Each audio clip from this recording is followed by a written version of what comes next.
wabarakatuh. Salam sejahtera untuk kita semua.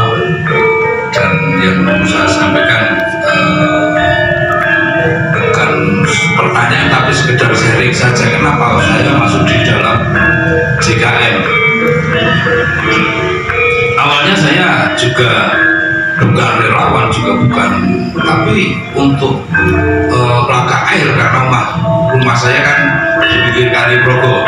Itu ketika ada bunga-bunga, ono cahaya ini, sinter sing pelayu misalnya di mesti mau pinggir Progo, Nah, waktu itu sebelum saya masuk di dalam JKM kan nggak ngerti ilmu tentang water rescue, vertical rescue dan sebagainya. Nah, saat ini sudah punya pengalaman. Nah, masuklah saya di JKM. Yang bikin saya jatuh cinta sehingga saya masuk di JKM adalah guyub rukune ketika ada kebencanaan. Guyub rukune tidak memandang di daerah mana, di daerahku, daerah wong liya, daerah setane granat, tidak tahu.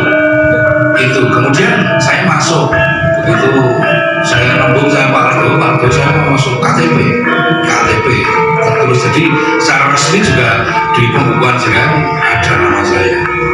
Kemudian masuk dan semakin kuat sehingga sampai ada 2010 erupsi Merapi saya belum masuk. Kemudian saya paling terkesan ketika ada bentukannya Pak Brotoseno TKC. Saya terlibat di situ. Kemudian pengalaman saya yang paling ngeri menurut saya, ketika ada jenazah meninggal pagi jam 7 harus antar pemulasaran dari BPBD. Pokoknya antri searah kulit kono gue pindah ini sini dapat antrian yang terakhir terus berisa kayak kamu tuh ke jam itu esok.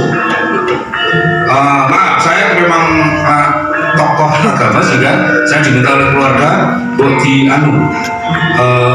disembahyake katakanlah. Saya singkat itu jenazah karena nggak ada yang berani buka.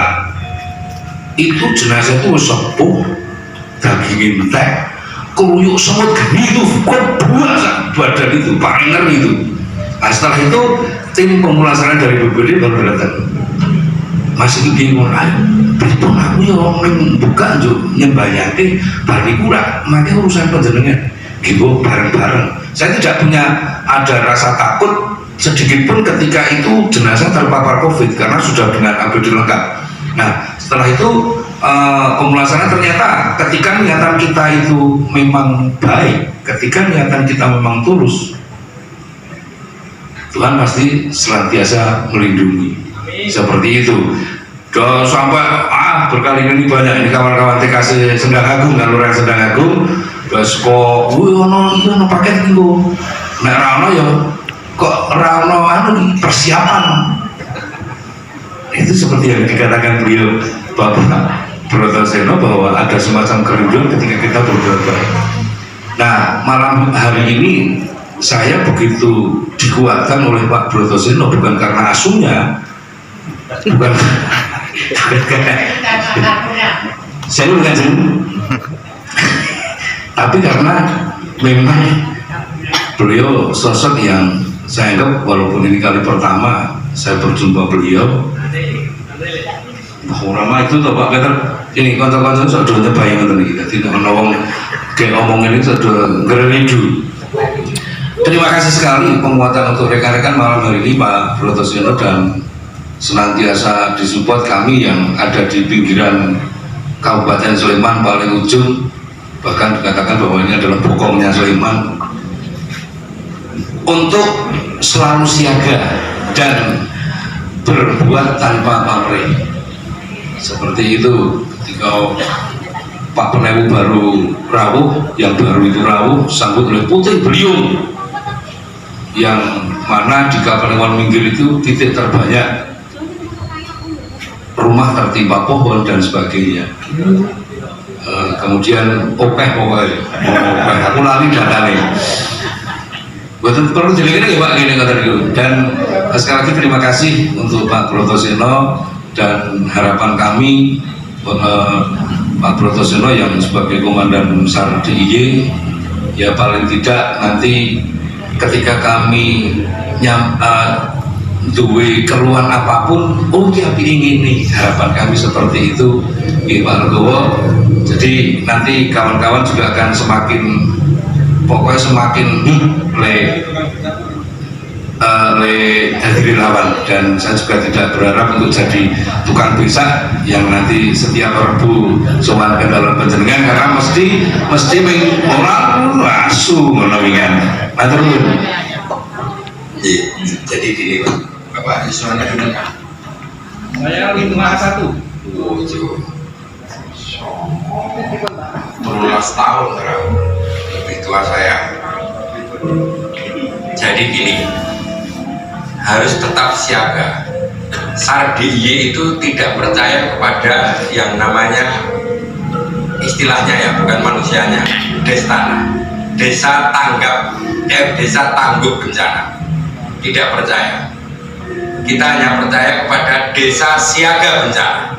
Karena tangguh itu padha wae nantang Gusti Allah. Ya tangguh kok. Wong Jepang yang ngampuhe kok akhirnya kena tsunami ya bablas kabeh. Lilet sak Jepang. Jadi kita sebenarnya, mohon maaf kalau ini, jadi kita tidak memakai istilah desa tangguh bencana, tapi desa siaga bencana. Nah, desa siaga, jadi begini, siaga itu mengandung mitigasi. Jadi yang perlu kita pahami sekarang ini teman-teman JKM ini adalah mitigasi bencana. Mitigasi bencana itu kuncinya ada pada konsolidasi. Konsolidasi itu sering ngumpul neng ini, sering ngumpul neng posnya. Wes bu arseng diomong ke masalah keple ya, masalah apa ya, wes bu sakarpe, sing belasu dari apa-apa. Yang penting kumpul.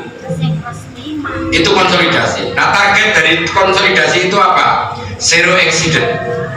Zero accident itu kira-kira artinya betapapun sebesar apapun bencana yang akan kita hadapi, bencana itu kita kalau sudah siap mitigasinya, kesiapsiagaannya, tidak melahirkan korban.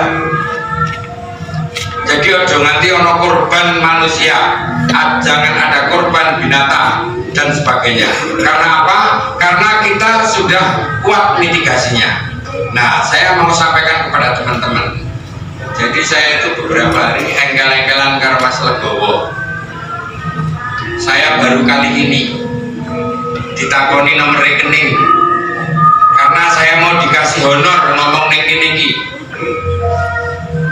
Akhirnya baru hari siang tadi itu ada Mas Ferry menanyakan ke saya harus, dan Mas Legowo juga kayaknya harus ngasih nomor rekening.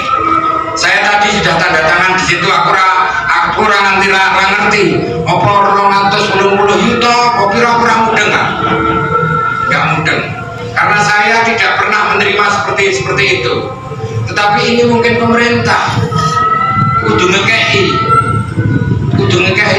Nah itu misalnya 1.000 apa ya, tak bagi semeniki enggak. Nah saya menawarkan kepada teman-teman JKM, tadi disampaikan Pak siapa? Pak Kardi, Pak Habib Kardi, kan tokoh agama. Kan di sini dekat Kaliprogo. Tadi saya juga tanya kira-kira jaraknya dari sini 500 meter ya. Itu berarti KRB 1. Karena yang kawasan rawan bencana total itu adalah sebelah kanan kiri sungai 300 meter. Jadi sebaiknya tidak berdomisili di 300 meter dari pinggiran sungai.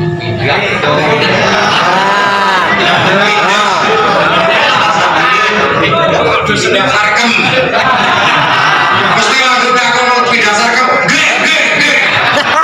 Kalau nggak mau pindah kalau pikir ngerti apa agama orang kok angger pindah sarkem langsung.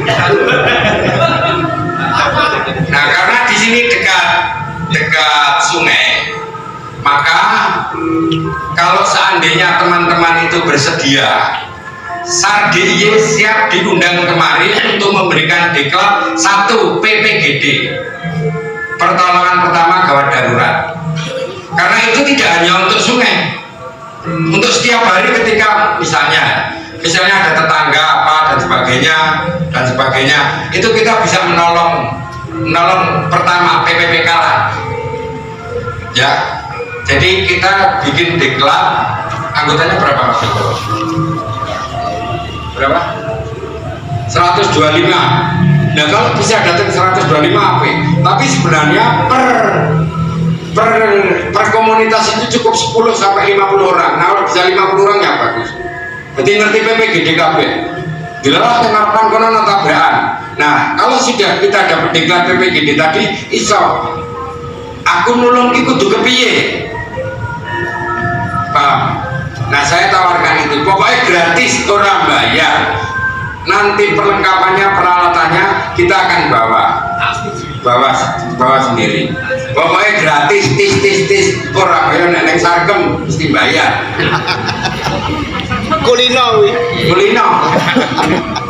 ya, PPGD. Yang kedua, nanti kalau sudah itu ada 10 sampai 15 atau 50 orang, kalau perlu semua ya apa-apa. Jadi diklat PPGD di sini juga cukup bagus, atau di tempat yang agak lebar. Yang kedua, water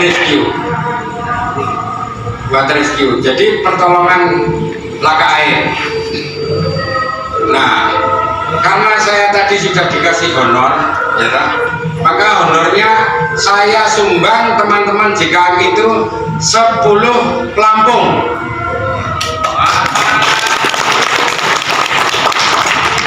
Nanti sumbangnya agak keplok ya Pak.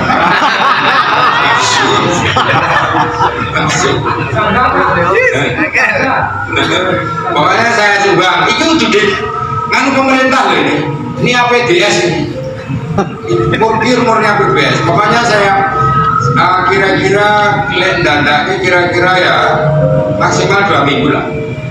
Nanti silakan Mas Legowo atau siapa telepon saya. Giring ya, giring itu tadi orang lali loh bro. Bro karusu itu kalimat thayyibah. Misalnya masalah kaji masuk kaji karena tokoh agama. Nah ketemu karo aku neng jalan.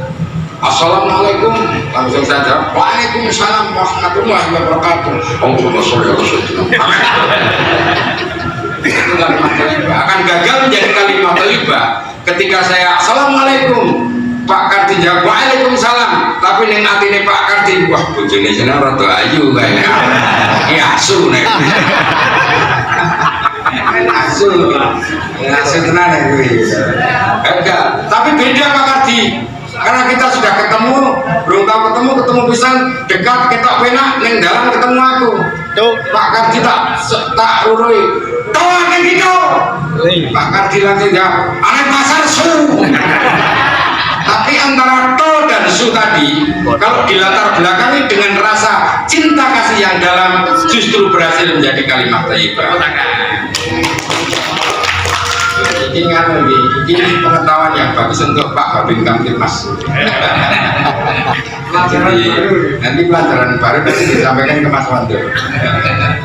Mas Wando itu Kapolda itu. Nah Kapolda di sini kan beliau. Ya kalau ada di kelurahan mana Pak? Babin Kamtipmas mana Pak? Kelurahan mana? Sendang Agung. Wah, Kapolri Sendang Agung. Jadi diklat sama pelampung. Wis mesti real, orang mungkin aku kayak presiden senengane ngapusi.